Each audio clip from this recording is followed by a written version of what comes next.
मागण्याचा विचार करण्यात यावा असा इशारा महाराष्ट्र आयर्न यावेळी संस्थापक अध्यक्ष अविराज निंबाळकर, संस्थापक उपाध्यक्ष अनिल विरेकर, संस्थापक कार्याध्यक्ष प्रवीण नाते आणि जिल्हा प्रमुख विनायक रेडे यासह इतर कार्यकर्ते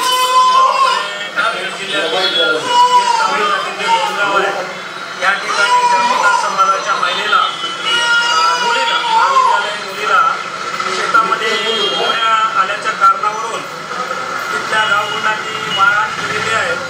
आणि त्यांनी पोलीस स्टेशनला कंप्लेंट का केलीस म्हणून तिला परत धमक्या देतात गुन्हे भंगाच्या. तर अशा पद्धतीचं हे महाराष्ट्रातल्या मुलीबाळ विचाराला काळीमा फासण्याचं काम बीड जिल्ह्यामध्ये काल झालेलं आहे आणि या महाराष्ट्रामध्ये दलितांवर अत्याचाराचं प्रमाण या देशात वाढलं तसं महाराष्ट्रात सुद्धा वाढलेलं आहे. याचा आम्ही राष्ट्रीय चर्मकार महासंघ